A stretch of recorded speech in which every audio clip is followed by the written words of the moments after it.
Friday here. Just getting going on LinkedIn, Instagram. There we go. Everything's firing up. Good morning. Happy Friday. Couple quick things to talk about. Just want to kind of dive in because a couple of messages that I want to share today that are really, really important that I don't know who needs to hear either side of what I'm about to say, but it's really important and it's on my heart and I want to share it. So number one, I want to give a shout out to my friend Samantha McKenna, who has this amazing concept called Show Me You Know Me. And what that is basically is, getting to know people a little bit better. And especially when you're talking about client relationships, sales, fostering those connections that you don't want to be surface level. You don't want to be a spam salesperson. You want to take another step a little bit deeper to get to know the individual, to do something that's custom to them, that's important to them, that means something to them. Getting to know somebody's preference or somebody's interest or paying attention to something that they're talking about and bringing it up in a conversation. This is invaluable. It's one of my favorite things to talk about. I give her love all the time in these presentations that I give on client experience, client service, because it is a differentiator. Now, what I want to focus on today is the concept that you could think about a concept that you want to deliver, but when it's actually done to you, it has just this impactful meaning. And I want to show you this. So this is just a simple flower arrangement that I was given yesterday from a very good friend of mine. And so the premise is this, that I have been doing more speaker coaching and helping people really find their voice in presentations, keynotes, but also find confidence in things like sales presentations, team meetings, and things like that. And so I had this meeting yesterday, and it was important to me to go to this meeting because this person's been very supportive of me for the last few years. And so when I show up, there's this flower arrangement sitting on the table. And I was like, oh my gosh, this is beautiful. And of course, I'm looking around thinking like all the tables have it on there. But no, she brought it for me. And here's where the Show Me You Know Me came into play. I am also a huge fan of Mel Robbins, and she knows this. And so Mel was talking about this concept of having fresh cut flowers on your desk and how it brings immediate positivity and joy to your day. How it helps just lift your mood. It brings a different aura to your office, to your meetings, everything. So she knew that I love Mel, heard this thing on the podcast, knows that I am a big proponent of sharing positivity. And so she took the time and effort to get these flowers for me and bring them for me to show her appreciation for me showing positivity to other people. So just that fact that she did the research, she understood those things about me, just means the world. And so I am forever indebted and forever loyal to this individual and will do anything in the world to help and support her simply because she took the time and effort to get to know me and to be kind. And so I can't tell you how much it means to me. So when we think about doing that to other people, the impact of that, not that you have to go buy flowers for everybody, but even Sam this morning shared that they had a client where they were talking about getting their ducks in a row. And so what did they do? Sam's team sent them a bag of ducks, rubber ducks, just to say, hey, look, maybe you need a visual to help you get your ducks in a row. It was very cute, very direct, but also very relevant because that's what the person was talking about, which is paying attention, active listening, which just ties into emotional intelligence, right? So it's all the things, like all my worlds are colliding in this wonderful just collection of positivity. And so that being said, one, the value of Show Me You Know Me is real. Like when you take the time to figure out, does your client or a connection or a colleague or a teammate have a favorite team, have a favorite band, have a favorite thing, have a favorite podcast, have a favorite, something about them that you can get to know. It doesn't have to be their life story.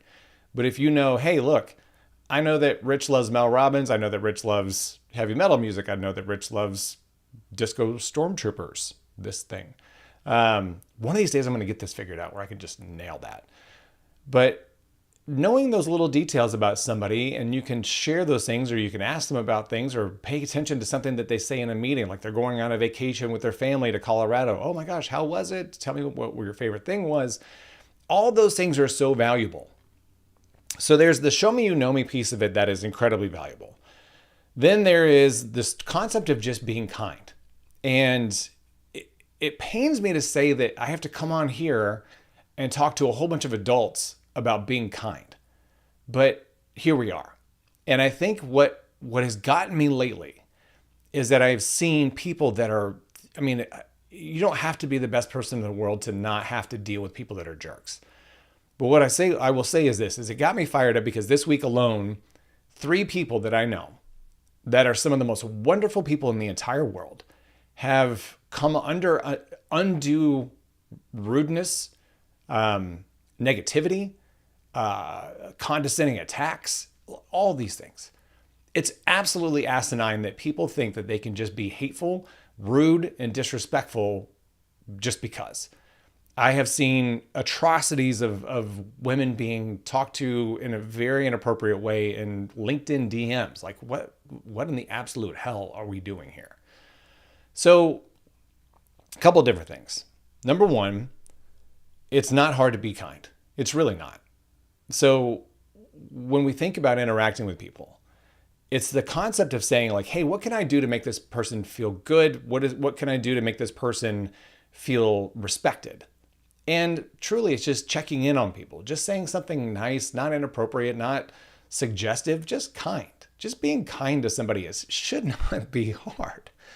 But it seems such a big task for some people. And I will never understand that. So what I will say is this, is that, and I said this on Instagram this morning, and I'm going to say it again, that I challenge each and every one of you, the thousands of people that will hear this message, be extra kind to somebody today, because you don't know who's going through what. You don't know who's dealing with whatever jerk that is being disrespectful, or maybe they're coming out of a meeting where something was said to them that was inappropriate, or maybe they're dealing with idiots in their DMs trying to be inappropriate as well. Understanding that there will be a small group of bad actors that will continue to act this way is nothing compared to the large mass of us that know how to be kind, that can choose to proactively be kind, and that does more good for everyone if we proactively do it. So I challenge each and every one of you to be extra kind today and every single day, because you never know who's going through something. You never know who's dealing with something that you may be the oasis of kindness that they are desperately looking for. So choose to be kind. It's not that hard. Now, if you are somebody who is being attacked, if you are somebody who is receiving negative attention, aggressive attention, there was a friend of mine who shared about somebody who was being completely disrespectful in a condescending way from a work colleague. And what I will say is this: when it's in digital format, the thing that I think about, and I'm not saying this is the perfect response, but it is something that has worked for me in the past, is this: if somebody sends you an email, just say, hey, look, can we, either pick up the phone and call them and say, hey, look, this is what I'm picking up in your email. Is that right? Am I sensing this kind of tone? I'm just making sure that I'm hearing and understanding you correctly. Because tone gets lost in emails, and sometimes people type without thinking, or maybe somebody's a keyboard warrior where they feel like they can just say whatever because it's in a digital format. So pick up the phone and call them if it's during the day or you're able to do that. If it's not, if it's later in the day, if something else is going on, reply back and say, I'd like to set up time to understand your intent here. And then set up that time. Because I will say this, I don't care what your title is. I don't care what school you went to. I don't care what degrees you have. I don't care what you've accomplished. I don't care what BS ranking you have on your LinkedIn or on your profile or your bio or whatever. People are people, and they deserve to be treated with kindness. Now, for those that have people that come at them in person, and all my love and respect to my friend Laura Gassner-Otting on this, because she and I talked about this before when I was getting ready for a keynote that I was giving. A couple different things. If somebody comes at you in a negative or aggressive fashion, the best thing to do is just gently, calmly put your hands up. You're putting up a physical barrier between you and the individual. It's also signaling that you feel attacked. And you say calmly, very middle of the road, I'm going to stop you right there. And it stops, it brings the temperature down in the conversation, but it also allows you to take control in that conversation. Because then you can go the direction of saying, hey, look, I'm going to stop you right there. We both have the same business goal. I understand what you're trying to get at, but what I will not have is an unprofessional conversation about a professional goal. Just won't have it. and you keep it middle of the road. You keep it very mild. Don't raise your temperature. Don't raise your emotion. And unfortunately, and I hate that this happens, but it's the truth, is that it happens where women are more professionally attacked than men in these situations. But it also gives that individual the chance to say, hey, look, this is not happening.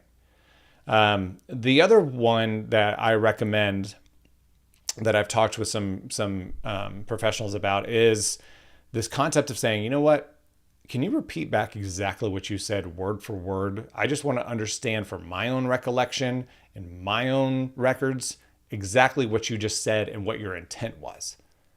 Because then, again, you're taking control of the situation. You're checking that person's emotion in the same instance. And it's giving you the opportunity to push it back on them. And yes, I'm not going to say that we don't all have emotional uprises. I'm not going to say that we don't get agitated or irritated or upset about something or disappointed in somebody and our emotions flare out. But this is the key of emotional intelligence. If you get upset, that's completely fine. Like, it's fine. I've been disappointed. I've been frustrated. I've gotten mad. And that's the self-awareness piece of it. But the self-management piece is where we need to get better as a society. We need to get better as professionals. And there's so many people that are starting from the bottom of the barrel on this that you need to check yourself. You need to get your act in order, because we need to stop tolerating 3-year-olds throwing tantrums in offices or boardrooms or meetings, because it shouldn't happen. So stop right there. Want to get to a professional decision, but have a professional conversation about it? Or can you repeat back everything you just said? I want to make sure that I heard what you said word for word and the intent behind it, just for my records. You're disarming the individual. But if you keep your temperature in check, you keep your emotions in check in that moment, you're raising your emotional intelligence and you're taking control of the situation. So I just had to get that off my chest. I'm overseeing people act in a very negative, hateful way. And if we don't say something, it's just going to keep happening. And so for those of you that are under attack, those of you that are being talked to disrespectfully, I am sorry. There are more people out here that are positive minded, positive intent, that are willing to support you and cheer you on. And and honestly, like if you feel negative, let me go back and talk about one more thing here. If you feel negatively about something, the way you can exercise your self-management in a situation where you're maybe frustrated or you're not getting the results that you want to, just say, hey, can you help me get to this solution? Or, hey, I really need your help on something to get to this goal or get this thing done. Or can you explain this to me? I really want to understand. As opposed to just being a jerk and just attacking somebody and running your mouth and acting like you've got some big ego or some big power swing that you're trying to throw around. Nobody cares. And what happens is that if you talk in a negative fashion or as something that you feel like you're intimidating somebody to get a result, you may get that result that one time. But I promise you, because I have been there, the desire to want to help you next time has rescinded quite a bit, if not completely. So you can be frustrated, but you can also talk with respect. You can be disappointed, but you can also address a conversation in a civil, adult way. But if you feel like you can continue to throw 3-year-old tantrums and get your way in the long run, you're in for a rude awakening. That's not going to happen because people want to be treated kindly. Yes, we all make mistakes. Even those people that think that they're perfect and want to throw their ego around, you're not perfect either. I hate to break it to you. So understanding that treating people with respect, treating people with kindness, get you a lot further, get you a lot better results. Try that next time. Try it with a customer service thing. If you have something at the airport, I can't tell you how many amazing things have happened in stressful situations when I'm just kind to somebody who's a customer service agent or a gate agent or a ticket agent, whomever. Just being kind and saying, hey, look, I'm disappointed in the situation, but I want to find a resolution here.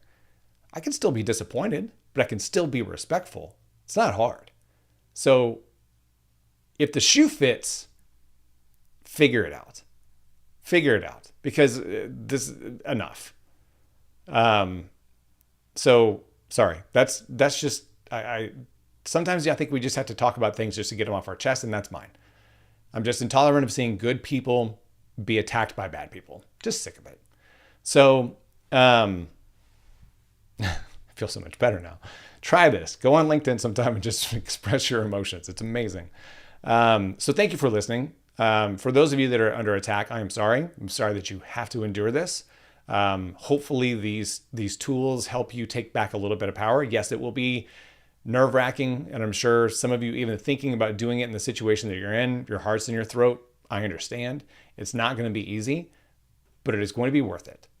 And for those of us that are around, those of us that see that bad behavior happening in meetings or in the hallway or on a Zoom call or whatever, speak up. Speak up, because that person that is being attacked may not think that they have a voice, but I promise you, if there's one bully in the group and there's 5 other people or 2 other people or 3 other people, they're outnumbered. It doesn't matter. Like, kindness will always outweigh that negativity. So speak up, say something, defend that individual. If they're being talked over by a bully, say, hey, well, hold on. I'm sure what you have to say is important, but this person wasn't done talking yet. It's not hard, and it's not disrespectful. It's standing up for those individuals that deserve to be heard, deserve to be seen, and deserve to be respected. So take care of each other, stand up for each other, be kind. And if you're a bad actor, enough is enough. Knock it off.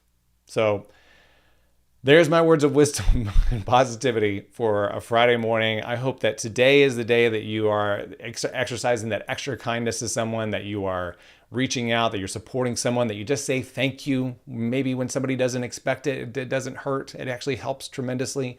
Take that time to be extra kind today and every single day, because there are too many people that are suffering in silence, that feel unheard, that feel disrespected, that just need you to be that extra bit of kindness. So thank you so much for tuning in. Have a great Friday. Have a great weekend. Lots of really cool stuff coming. Go to richbracken.com, sign up for the newsletter. Big announcements that you will not want to miss.